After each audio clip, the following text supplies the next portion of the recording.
Hi friends, welcome to Foodies channel. இன்னைக்கு நம்ம சேனல்ல தந்தூரி சிக்கன் எப்படி பண்ணலாம்னு பார்க்கலாம். வாங்க வீடியோக்குள்ள போலாம். அதுக்கு முன்னாடி எங்க சேனல்ல லைக் பண்ணுங்க, ஷேர் பண்ணுங்க, சப்ஸ்கிரைப் பண்ணுங்க. கண்டிப்பா பெல் பட்டனை தட்டி விட்டுருங்க. தேவையான பொருட்கள் என்னென்னன்னு நம்ம இப்போ பார்க்கலாம். 1 ஸ்பூன் மஞ்சள்தூள், 3 ஸ்பூன் மிளகாய் தூள், 1 ஸ்பூன் கரம் மசாலா பொடி, 1 ஸ்பூன் பெப்பர், 1 ஸ்பூன் இஞ்சி பூண்டு விழுது, ஒரு ஹாஃப் லெமன், ஆயில், தயிர், ஒரு 2 சிக்கன் பீஸ் எடுத்துருக்கேன்.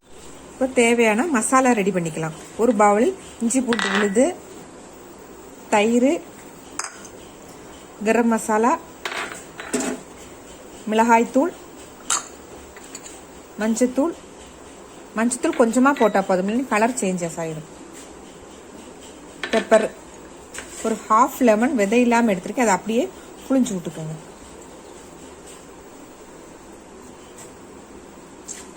இப்போ இது எல்லாத்தையும் நம்ம நல்லா மிக்ஸ் பண்ணிக்கலாம்.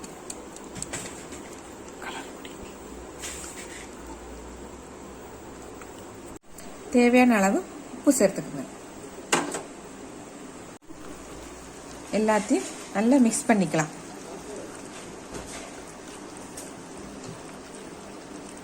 இப்போ எல்லாத்தையும் நல்லா மிக்ஸ் பண்ணிட்டு இது நம்ம சிக்கன்ல தடவிக்கலாம்.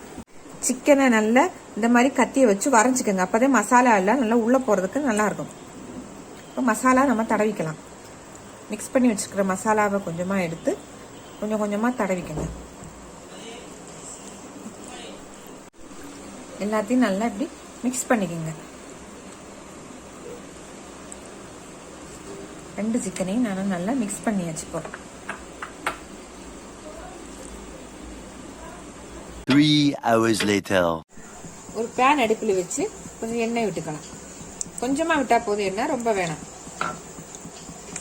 சிக்கன் நல்லா ஒரு 4 மணி நேரம் ஊறிடுச்சு. இதை அப்படியே நம்ம இதில் சேர்த்துக்கலாம்.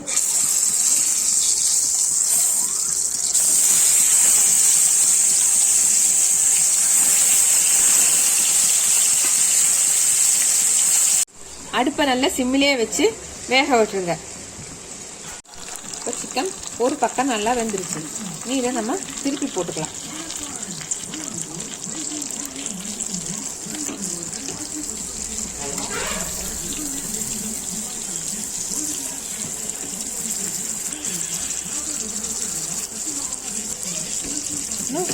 ஒரு 15 நிமிஷம் சிம்மிலே இருந்து வேகட்டும். இந்த சைடு நல்லா வெந்துருச்சு பாருங்க. அந்த பக்கமும் நல்லா வேகட்டும். இப்போ நம்ம தந்தூரி சிக்கன் ரெடி ஆயிடுச்சு. இது வேகிறதுக்கு ஒரு 30 மினிட்ஸ் ஆயிடுச்சு. நல்லா வெந்துருச்சு. நம்ம ஹோட்டல்ல எல்லாம் போய் சாப்பிட்ற மாதிரியே நல்லாவே இருக்கு. நம்ம தந்தூரி சிக்கன் இப்போ வீட்லயே ரெடி ஆயிடுச்சு.